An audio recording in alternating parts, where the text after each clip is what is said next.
I really did not believe that Trump was going to win again because it just seemed too improbable, too impossible, and too stupid. And now, it's going to affect a lot of people in a lot of ways, and some serious and some maybe less serious. In the evenings, I've enjoyed watching Jimmy Kimmel for entertainment. I watch his shows when he's political, not when he's talking about that Bachelor TV show or something. I used to watch Colbert for years. Colbert Report, and then when he took over the late night show, he's kind of a corporate little behind sniffer sometimes. But he still frequently remained importantly relevant, not always, but frequently. And he's an amazing performer. The guy is a fantastic theater guy. He combines theater with talk show. He's got talent beyond the competition. However, he doesn't mention genocide, U.S. funded in Gaza. He doesn't talk about that. Recently, the UN voted for Israel to stop occupying Palestine in a certain areas, like stop occupying the West Bank, stop occupying Gaza and a little portion of Jerusalem, stop occupying, on the rationale that apartheid, a system where a government imposes separate laws, unequal laws, on specific groups of people. Some people remember that apartheid in South Africa was cruel and unacceptable. Of course, it was acceptable until enough people protested, and then it was no longer acceptable. Well, what we've got in Israel since 1948 are two systems. One is apartheid. They have a different set of laws. They have minimal to no recourse. Whatever might happen to them, a crime that might happen to them in confinement, forget about any kind of due process or, civil rights or filing a lawsuit, a Palestinian filing a lawsuit against the Israeli government. No. Okay, so the UN, in light of Israel's almost 1 year genocide, voted for Israel to stop their occupation of those areas of Palestine. And 2 days later, Biden had a scheduled address at the UN. Colbert naturally covered it with his giddy, happy, everything's okay. Zero mention of the UN vote. Zero mention of the International Court of Justice's finding that Israel's committing genocide. Zero mention of the UN talking about indictments for arresting Netanyahu for war crimes. Which begs the questions, who gave him the weapons? Well, Biden did. Biden also, therefore, and members of Congress who voted to turn Gaza into a parking lot, voted to mass murder 2.2 million people, sitting members of Congress supporting genocide. They also deserve those indictments. So in any case, that's why I stopped watching Colbert. Now, me, nightly, okay, I wrap up my business and all this is going on. I got my shops and I have this and I have that. I want to enjoy. I've enjoyed in the past Colbert until I'm censoring myself. I'm not using profanity. So I'm pausing to not use the profanity. I don't have a suitable replacement, but I can't watch Colbert anymore. I can't watch a guy with that platform who sucks up to a war criminal. That's Joe Biden. When you just suck up to a war criminal and then you want to stand in front of me and be the nightly entertainment, this is what I have for you, Colbert. I can't watch Colbert anymore. And part of the reason I'm so upset is that he was so entertaining. Oh well. His bits with Tom Hanks is amazing. I just saw that Tom Hanks was recently on his show, but no, I'm not watching Colbert anymore.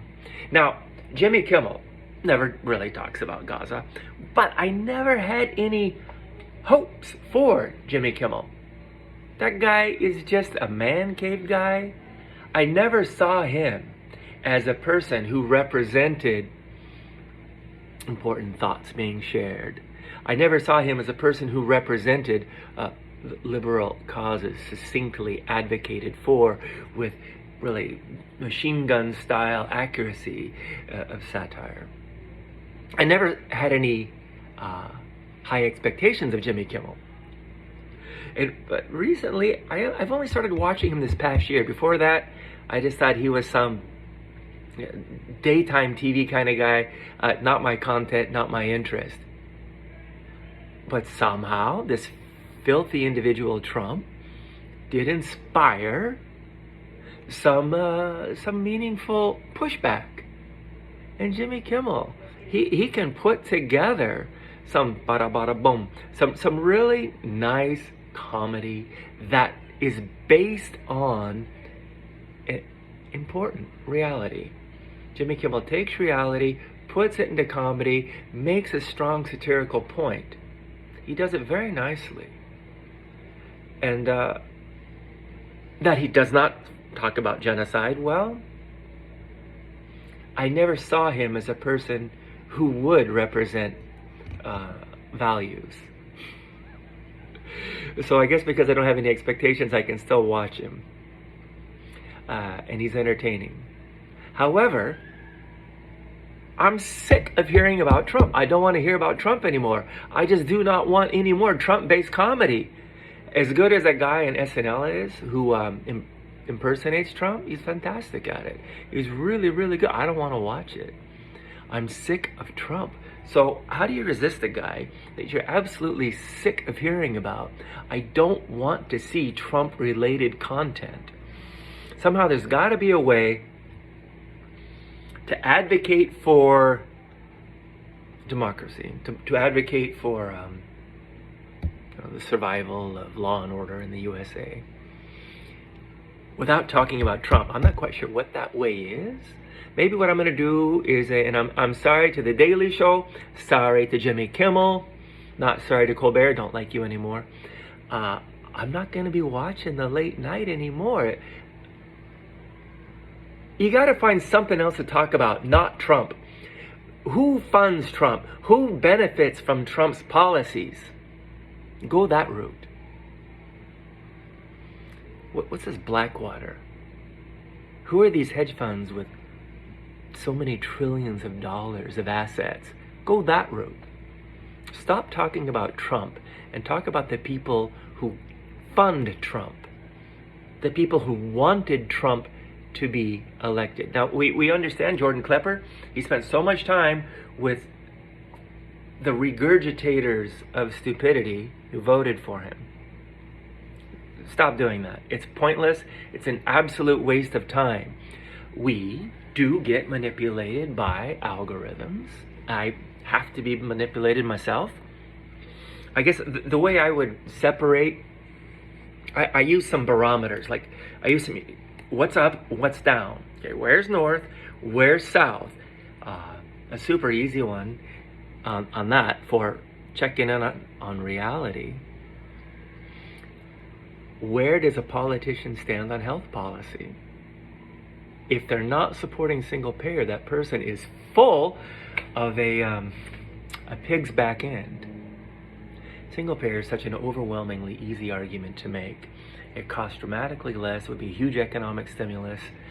The Congressional Budget Office scored single payer in 2020 and found it saved $783 billion per year, not spent on administrative costs. $783 billion per year, not spent on current administrative costs. After a 10-year period. There's some ramp up to get to there, according to the Congressional Budget Office 2020 score of single payer. That's one. Another is genocide. If you are justifying Israel's occupation of a land and its apartheid sort of torture of the 5 million in West Bank, the 2.2 million in Gaza, some people in Jerusalem. If you're like Mike Huckabee saying there is no West Bank, it's some other historical term. Denying the humanity of a segment of people because some individuals without humanity, called Zionists, wanted that land and didn't give a white-ass shit, about the brown-skinned people who live there. well, you're evil. You're sick. You're ignorant. You're ignoring reality. You're ignoring history. Zionists went to Palestine when it was a British mandate and started taking land. Of course, Palestine wasn't an independent nation. It was under the British mandate. Prior to that, it was under the Ottomans. I don't know who it was under before that. Palestinian people have been living there occupied for a long time, but they had their own government. They just did as the Ottomans said. They did as the British said. They lived their lives. They issued passports under the statehoodness of Palestine. So Palestine existed, and it's currently being bombed. More bombs have been dropped in the 26-kilometer area of Gaza than were dropped in World War II. I think that statement has to be like talking only about Europe. Can't be talking about Pacific Theater. I don't know.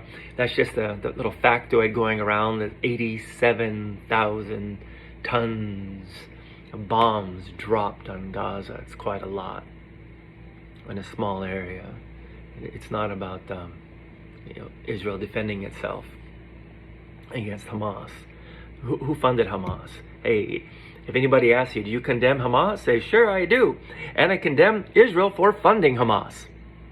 Israel funded Hamas starting in 1987 when Hamas was founded because the PLO would occasionally sign a peace deal. And the Hamas guys at that time were more extreme. And they refused any peace deal. And they called for the destruction of Israel. So the group that called for the destruction of Israel is the one that Israel funded in order for that group, the Hamas group, to fight a civil war against the PLO because they occasionally were conciliatory, and Zionists do not want any peace. They only want the eradication of Palestinians. For that they need an enemy. They need Hamas to be their enemy. Netanyahu knew about 10/7. He allowed it to happen. He moved his soldiers out of the Gaza area and over to the West Bank. The Hamas guys had free reign for 6 to 10 hours to rampage around shooting people because Netanyahu wanted Israeli victims in order to have as many Pearl Harbor. And based on that outrage, then we have this self-defense, genocide. Okay. One fun thing about that, somewhere last January, the death toll was 40,000, and until a couple months ago, we're still saying 40,000. Like, it never went up. Somehow we're kind of afraid to see reality over here. Well, that brings up why our media sticks with non-facts. And that brings up the fact that our media is controlled by 97. Just a few little companies own a high majority, some 90 percentile of our media is controlled by 6 or 7 conglomerates. Hello, antitrust laws. Let's have a candidate out there running for president saying antitrust laws to break up all monopolies, starting with all media companies. Break them all up. Let's have lots of individual owners. So many individual owners. And the paper, that's kind of expensive. And it's local. I think we should subsidize local news. Subsidize local news. Get a ton of different owners. If you own papers, you can't own radio. We have owners here and owners there, and Sinclair and these others that synchronize announcements so that you hear broadcasters using the same words, the same phrases, the same messages. Israel is defending itself. That can be replaced with a non-composed orchestra of individuality. We'll have an orchestra without a composition. We'll have all of these different owners representing whatever point of view they want. That would be nice. Anyway, that's my rant. I'm upset that I can no longer enjoy The Daily Show. I can no longer enjoy Jimmy Kimmel, who's really good. But instead of talking about Trump, I want you guys to stop saying his words, stop saying his name, and I want you guys to talk about who paid for his campaign and who's benefiting from it. that would be something I would tune into. No more Trump, only who paid for Trump. Please, pretty please. So that I can enjoy my Daily Show and my Jimmy Kimmel and Colbert, you're dead to me. No more Colbert until you're willing to say, genocide's bad, Biden paid for it, Biden's a war criminal. Get on board with the truth.